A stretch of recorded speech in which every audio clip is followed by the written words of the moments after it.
Oke,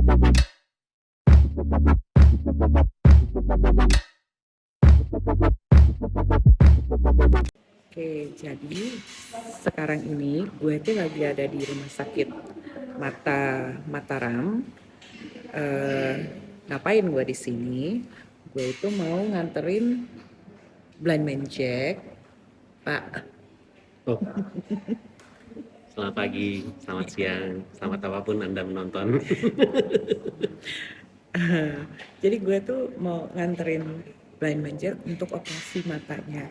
Bukan buat bisa ngelihat lagi ya, tapi ternyata di matanya Blind Man Jack ini, di mata suami saya ini, ada kataraknya. Udah tebel katanya. Udah tebel lagi katanya ya. Nah, kenapa gue buat vlog ini? Karena tadi pas gue kasih tahu, oh gue harus nganterin suami gue dulu ke rumah sakit mata untuk operasi katarak. Banyak banget yang nanya sama gue, emang ngaruh? Nah sekarang kalau ditanyanya sama gue juga nggak tahu ya. Soalnya kan gue nggak punya masalah yang sama seperti bapak ini.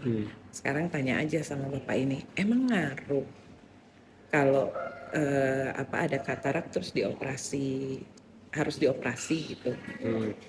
Jadi kalau misalnya lo baru nonton vlog gue, mungkin ini kasih background sedikit ya tentang penglihatanku ya Beb ya. Jadi kalau gue itu kan kehilangan penglihatan itu karena retinitis pigmentosis. Jadi retina gue tuh emang rusak aja selnya. Karena dia nggak dapat darah gitu ya, karena dan akhirnya memucat, terus nggak bisa nangkep cahaya dan lain sebagainya, akhirnya kemampuannya menurun. Nah ibaratnya itu tuh kalau kamera organ dalamnya lah yang rusak gitu ya, jadi mungkin apakah itu chipnya atau apanya itu yang rusak nih, yang bikin gua nggak bisa ngelihat sebenarnya. Nah kalau katarak itu ibaratnya kamera, masalahnya di lensa kameranya, lensanya kotor itu. Nah pertanyaannya, apakah kalau misalnya lensa mata gue dibersihin terus gue bisa ngeliat? Nggak terlalu berpengaruh sebenarnya. Nggak terlalu berpengaruh, tapi buat kenyamanan gue iya. Karena kayaknya nih beberapa tahun terakhir itu udah mulai bikin gue kayak pusing nggak jelas, terus kadang-kadang suka berair, terus belek gue banyak banget kalau akhir-akhir ini gitu ya. Itu dan kemarin kata dokter ya itu salah satu gejala lah gitu kan. Iya, sebentar lagi kita dipanggil Jaka Anom. Iya. Kita Susternya mau ngeblok. Iya. Kita apain aja dulu ya, kita pending dulu. Pause aja dulu. Pause dulu, nanti kita lanjutin karena sudah dipanggil untuk tindakan. Bismillah.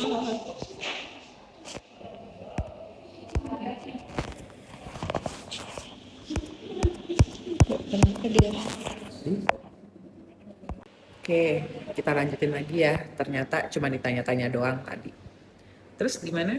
Ya, sebenarnya itu sih lebih kepada buat nyamannya gue aja gitu ya, karena memang katarak ini ternyata mengganggu untuk beberapa hal gitu, kayak kerasa pusing juga. Ternyata gue juga nggak tahu sih sebenarnya itu sumbernya dari kataraknya atau enggak, tapi kata dokternya sih ya dari kataraknya juga gitu. Belekan. Emang suka belekan? Belekan lu apa? Masa? Kita kalau ciuman kan Bukan itu ya. Bukan. Oke, jadi ternyata katarak itu juga bisa bikin pusing, sakit kepala gitu. Ya, karena dia kan lama-lama nebel. Ini tapi ini gue ya, teori gue ya. Ketika nebel mungkin tekan juga ke dalam bola mata, meskipun tekanannya mungkin nggak terlalu besar, nggak yang gede banget, tapi cukup mengganggu lah gitu. Berarti selama ini yang ya paling nggak yang gue pikirin sendiri itu ternyata katarak itu bukan cuma selaput yang menutupi retina aja ya. Bukan, jadi dia Berarti lensa. Oh, iya maksudnya Dia bukan di cuma di selaput. bagian luar, bukan bagian luar ya. Artinya lensa kan paling depan ini ya, paling depan mata kan, tapi di bagian dalamnya gitu loh. Gitu. Ibaratnya kaca mobil kayak windshield-nya gitu kan, tapi di dalam, bukan di luar yang bisa dibersihin wiper gitu kan.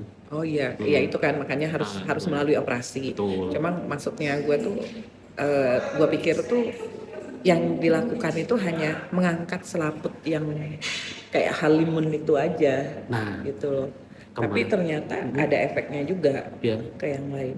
Jadi sekarang itu katanya katarak itu, kalau zaman dulu katanya katarak itu lensanya diangkat, dibersihin terus pasang lagi. Nah kalau sekarang lensanya diangkat semua, terus nanti kayak dibikin lensa baru, terus ditempelin ke mata gitu. Jadi dan itu makanya kemarin juga ada proses kayak diukur dulu lensa mataku itu selebar apa gitu, berapa mili gitu ininya gitu.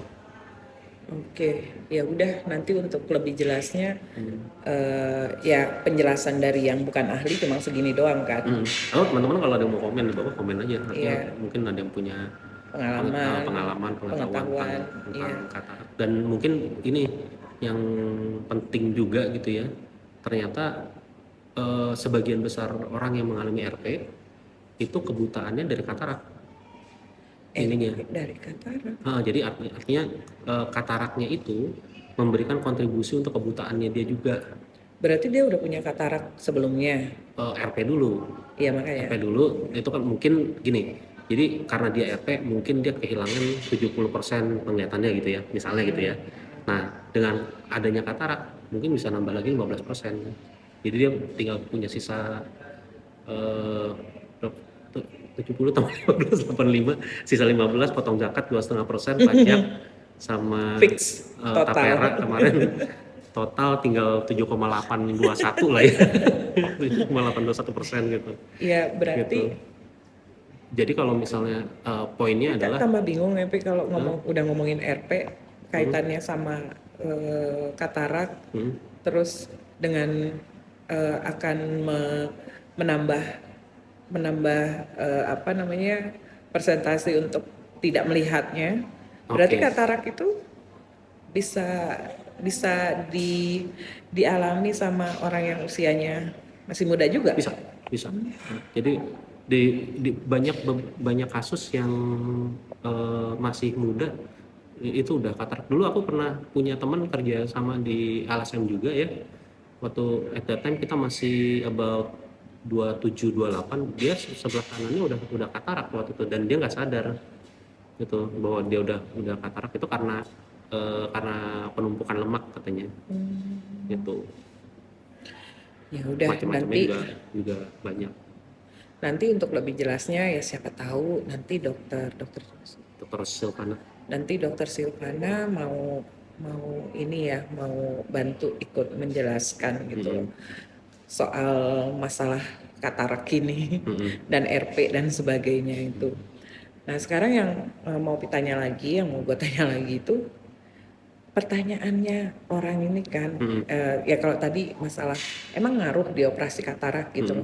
Nah yang aku mau nanya itu sebenarnya untuk penderita RP seperti Debbie, selain nggak bisa ngelihat, matanya itu masih bisa ngerasain apa-apa nggak sih? Kayak misalnya kelilipan ya sakit apa enggak?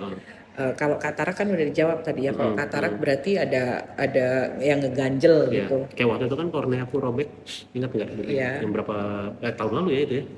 Yang kornea aku robek itu kan juga sebenarnya ke penglihatannya nggak ngaruh, tapi ke kenyamanan matanya sangat berpengaruh gitu kan. Berarti kalau kecolok masih sakit kan? Masih. Masih. Iya, udah berarti kalau katarak mungkin kalau ada penyakit mata yang lainnya juga masih berasa. Kayak misalnya penyakit mata yang menular itu kan biasanya di yang mata virus kan perih kan.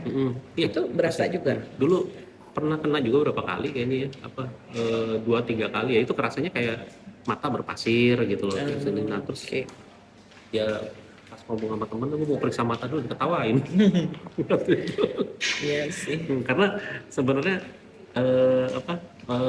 ya beyond RP gitu ya, setelah RP-nya itu ya masih banyak masalah mata lain yang kita juga terpengaruh juga gitu. Lebih ke kenyamanannya sih. Jadi gitu ya, kalau ada kondisi-kondisi di mata untuk para tunanetra atau apa namanya yang memiliki RP, jelas berarti kan ngaruh. Jadi ya karena gue nggak ngerti, makanya gue ngomong sama yang ngerasain aja langsung kan. Ya, tapi biar ini bisa juga kita ngejelasin. disclaimer juga ya, artinya dari sisi apa ya, istilah kita yang ngerasain ya, bukan expert. Bukan semua mungkin beda-beda ya. Satu mungkin beda-beda, yang kedua kita bukan expert juga, artinya kita yang ngalamin aja gitu berdasarkan apa yang aku alamin gitu kan. Gitu.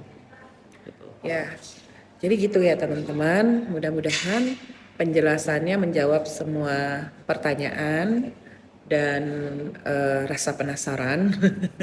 Karena saya sebenarnya juga penasaran juga sih waktu nganterin untuk operasi, emang masih ngaruh ya gitu. Tapi ternyata ngaruh bukan untuk penglihatannya, tapi untuk rasa dan kenyamanannya, gitu Pak. So mudah-mudahan nanti Ibu dokter mau ikut ikut di dalam vlog kita ini biar kita bisa nanya-nanya, atau mungkin kita bisa cari waktu yang tepat, di waktu lain nanti yang waktu dokternya nggak sibuk atau gimana, untuk bisa ikut membantu menjelaskan ke teman-teman semua yang masih belum mengerti tentang seputar masalah mata dan penyakit-penyakitnya. Oke, bentar lagi kita mau dioperasi. Kalau misalnya boleh. Saya mau dioperasi. Oh iya. Ibu enggak. Bukan. Yang mau dioperasi beliau, tapi nanti Bukan saya kita. dampingin. Ya, bukan kita. Jadi kalau misalnya boleh, gue bisa ambil sedikit gambar. Tapi kalau enggak, ya sudah lah ya, sabar aja. See you soon.